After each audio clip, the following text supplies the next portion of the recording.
রুহিয়ায় মাদক বিরোধী সভায় মাদক ব্যবসায়ীর আত্মসমর্পণ। মোহাম্মদ শফিকুল ইসলাম, ঠাকুরগাঁও জেলা প্রতিনিধি।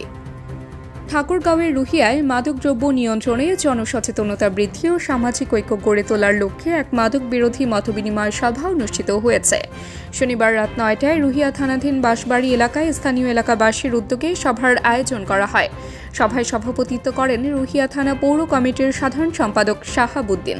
প্রধান অতিথি হিসেবে উপস্থিত ছিলেন রুহিয়া থানা বিএনপির সাবেক সাধারণ সম্পাদক ও বর্তমান সিনিয়র সহসভাপতি আব্দুল মালেক মানিক। এছাড়াও উপস্থিত ছিলেন রুহিয়া থানা বিএনপির সাধারণ সম্পাদক মোহাম্মদ জহিরুল ইসলাম রিপন, মধুপুর গিন্নি দেবী আগরওয়াল মহিলা মহাবিদ্যালয়ের সহকারী অধ্যাপক গোলাম মোস্তফা, বাংলাদেশ জামায়াতে ইসলামী ১ নং রুহিয়া ইউনিয়ন শাখার সহসভাপতি আলহাজ আব্দুল মান্নান, সেক্রেটারি শফিজুল ইসলাম মিন্টু এবং রুহিয়া থানার অফিসার ইনচার্জ AKM নাজমুল কাদের প্রমুখ। সভায় বক্তারা বলেন, মাদক সমাজকে ধ্বংসের পথে ঠেলে দিচ্ছে। পরিবার, সমাজ ও জাতিকে মাদকের অভিশাপ থেকে রক্ষা করতে হলে সবাইকে একসঙ্গে এগিয়ে আসতে হবে। তারা মাদক বিরোধী সামাজিক আন্দোলন গড়ে তোলার অঙ্গীকার ব্যক্ত করেন। এ সময় বক্তব্যে মোহাম্মদ জহিরুল ইসলাম রিপন বলেন, মাদক প্রতিরোধ করতে হলে সাহসের প্রয়োজন। সাহস না থাকলে মাদক নির্মূল করা সম্ভব নয়।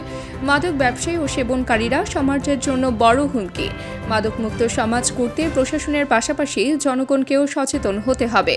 যদি প্রতিটি পরিবার থেকে মাদকের বিরুদ্ধে প্রতিরোধ গড়ে ওঠে, তাহলে সমাজে প্রকৃত শান্তি প্রতিষ্ঠা সম্ভব। সভা চলাকালীন সময়ে এলাকায় সক্রিয় এক মাদক ব্যবসায়ী স্বেচ্ছায় আত্মসমর্পণ করে মাদক বিরোধী কার্যক্রমে সহযোগিতার অঙ্গীকার করেন। তার এই সাহসী উদ্যোগে উপস্থিত সবাই স্বাগত জানান এবং পুনর্বাসনের আশ্বাস প্রদান করেন।